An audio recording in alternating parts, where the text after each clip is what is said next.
السلام علیکم ورحمۃ اللہ وبرکاتہ۔ امید ہے کہ آپ سب خیر و عافیت سے ہوں گے۔ دیکھیے، اللہ تبارک و تعالیٰ کا بے پایا احسان و کرم ہوا کہ اس نے ہم سب کو مسلمان بنایا اور دین اسلام کے ماننے والوں میں سے پیدا فرمایا۔ سب سے خوشی کی بات تو یہ ہے کہ ہمیں نبی کریم صلی اللہ علیہ وسلم کی امت میں سے پیدا فرمایا۔ تو انشاءاللہ میں آپ حضرات کے سامنے قرآن مجید کے متعلق کچھ مختصر سا تعارف پیش کروں گا۔ آپ حضرات سے گزارش ہے کہ آپ ویڈیو کے آخر تک بنے رہیں۔ قرآن مجید کے ناموں میں سے سب سے اہم نام القرآن ہے، جس کے لیے میں نے لفظ استعمال کیا ہے کہ یہ کسی اور کتاب کے لیے استعمال نہیں ہوا، ورنہ تورات کتاب بھی ہے، اس کے لیے لفظ نور بھی آیا ہے، جیسے ارشاد ہوا انا انزلناہ التوراۃ فیہا ھدی و نور، جو کہ سورہ مائدہ میں ہے کہ ہم نے تورات نازل کی جس میں ہدایت بھی ہے اور نور بھی ہے۔ خود قرآن مجید میں ہدایت بھی ہے اور نور بھی ہے، رحمت بھی ہے، تو بقیہ تمام اوصاف تو مشترک ہے، لیکن القرآن کا لفظ کا اطلاق کتب میں سے کسی اور کتاب پر نہیں ہوتا۔ یہ امتیازی نام صرف قرآن مجید کے لیے ہے۔ اس لیے ایک رائے یہ بھی ہے کہ اس میں علم ہے اور اس میں جامد ہے، لیکن اس میں مشتق نہیں ہے۔ تو چلے ہم جانتے ہیں کہ قرآن کے جو لغوی تعریفات ہے وہ کیا ہے۔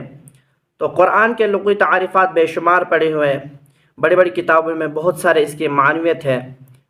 تو قرآن کے جو لغوی تعریف ہے وہ ہے قرات کرنا، جمع کرنا اور تیسرا ملانا۔ تو قرآن کو قرآن کیوں کہتے ہیں؟ اس لیے کہ قرآن کو قرآن اس لیے کہتے ہیں کیونکہ قرآن کا معنی جو ہے وہ قرات کرنا ہے۔ اب کیوں معنی ہے اس کا قرات کرنا؟ کیونکہ قرآن جو ہے وہ قرأ سے ماخوذ ہے، جس کے معنی قرات کرنے ہیں، تلاوت کرنے کے ہیں، چونکہ قرآن پاک کی قرات یعنی تلاوت کی جاتی ہے، اس لیے اس کو قرآن کہا جاتا ہے۔ مثال کے طور پر ہم تراویح میں قرآن کریم کی تلاوت کرتے ہیں اور انفرادی طور پر قرآن مجید کی تلاوت کرتے ہیں اور بقیہ نمازوں میں وغیرہ وغیرہ، تو اس لیے اس کو قرات کرنے کے معنی میں لایا گیا۔ اور دوسرے معنی جو ہے وہ ہے جمع کرنے کے، اور اب جانیں گے کہ جمع کرنا اس کو کیوں کہا جاتا ہے۔ دیکھیں، جمع کرنا اس لیے اس کو کہا جاتا ہے، اس کے اندر صورت وعید، وعد اور قصوں کا تذکرہ ہے، احکامات اور ممنوعات وغیرہ جمع ہے۔ تو یعنی جتنے بھی سورے ہیں 114 صورتیں ہیں اور 6666 آیتیں ہیں، اور انبیاء علیہ السلام کے قصے ہیں، وہ تمام قصے اس کے اندر محفوظ ہیں، یعنی جمع ہے، اس لیے اس کو جمع کے معنی میں لایا گیا۔ اور تیسرے معنی جو ہے وہ ہے ملانا۔ ملانا کیوں کہا جاتا ہے قرآن مجید کو؟ ملانا اس لیے کہا جاتا ہے کیونکہ اس کی آیات جو ہے وہ ایک دوسرے سے ملی ہوئی ہے۔ مثال کے طور پر ہم سورہ کافرون لیتے ہیں، بسم اللہ الرحمن الرحیم، قل یا ایہا الکافرون لا اعبد ما تعبدون ولا انتم عابدون ما اعبد۔ ایسے ہی ایک آیت تو دوسرے کے بعد تیسری آیت، اس لیے اس کو ملانے کے معنی میں لایا گیا ہے۔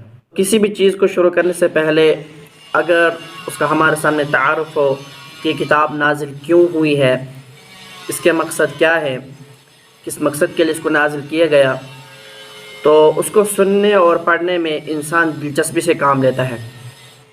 آپ نے دیکھا ہوگا کہ جب بھی کوئی کمپنی اپنی نئی پروڈکٹ کو مارکیٹ میں لاتی ہے تو پہلے اس کا تعارف کرواتی ہے کہ کس مقصد کے لیے اس کو بنایا گیا، تب جا کے لوگوں کو یہ معلوم ہو جاتا ہے کہ اس کمپنی کا فائدہ یہ ہے، اس مقصد کے لیے اس کو بنایا گیا۔ اور قرآن مجید کا تعارف، قرآن مجید کیوں نازل ہوا، اس کے مقاصد کیا ہیں، اگر یہ مقاصد ہمارے سامنے ہوں گے تو اس کی اہمیت کا بھی اندازہ ہوگا۔ دیکھیں، قرآن مجید نازل کیوں ہوا، یہ خود قرآن مجید نے نازل کیا ہے۔ فرمایا ھدی للناس، یہ لوگوں کے لیے ہدایت ہے۔ اب کیا ہے ہدایت کی ڈیفینیشن؟ ہم انسان کی زندگی پہ اگر غور کریں کہ انسان کو کن چیزوں سے پیدا کیا گیا، تو انسان دو چیزوں کے مجموعہ کا نام ہے، ایک تو جسم ہے، دوسری اس کی روح ہے۔ تو مغربی مادہ پرست لوگ انسان کو ایک میٹر سمجھتے ہیں، وہ کہتے ہیں کہ یہ کھائے گا کیا، پیے گا کیا، پہنے گا کیا، اس کی نسل آگے کیسے بڑھے گی، یہ گھر کیسے بنائے گا، بس باقی انہی چیزوں میں سوچتے رہتے ہیں، وہ اس سے آگے وہ سوچتے ہی نہیں ہیں۔ جبکہ ہم دیکھتے ہیں انسان کی جو زندگی ہے، انسان کی زندگی میں اس کی روح کا بڑا کردار ہے۔ انسان اچھا بھی ہوتا ہے، برا بھی ہوتا ہے، نیک بھی ہوتا ہے، بد نیک بھی ہوتا ہے، فرما بردار بھی ہوتا ہے، نافرمان بھی ہوتا ہے، سچا بھی ہوتا ہے، جھوٹا بھی ہوتا ہے۔ تو جانوروں میں اللہ تعالیٰ نے جانوروں کی صفت موجود رکھی ہے، جیسے کہ مثال طور پر اللہ نے ایک جانور کو بنایا، جیسے کتا ہے، کتے کے اندر ایک صفت ہے، وہ وفادار ہوتا ہے۔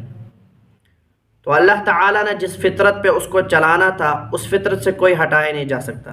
اب جہاں پر بھی یہ کتا دنیا میں پایا جائے، اس کے اندر وفاداری ہوگی، بے وفائی تو نہیں ہوگی۔ لیکن انسان کو اللہ تعالیٰ نے جس فطرت پہ پیدا کیا ہے، اس فطرت پہ چلنے کے لیے انسان کو تربیت کی بہت ضرورت ہے۔ تو اس فطرت کے راستے پر چلنے کو صراط مستقیم کا راستہ اور سیدھا راستہ کہا جاتا ہے۔ اگر آپ کے سامنے وہ فطرت کا وہ راستہ نہیں ہوگا تو آپ سیدھے راستے پر نہیں چل سکتے ہیں۔ جو مادہ پرست لوگ ہیں، جو مذہب کو نہیں مانتے ہیں، ان کے یہاں غلط اور سیدھا راستہ کچھ نہیں ہے۔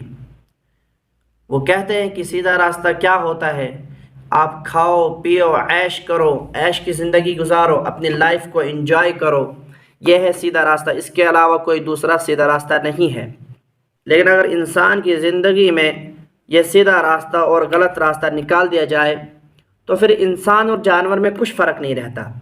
تو وہ فطرت کا وہ راستہ جس پہ اللہ تعالیٰ چاہتے ہیں کہ انسان کو چلایا جائے، اس فطرت کے راستے پر چلنے کو صراط مستقیم کا راستہ کہتے ہیں۔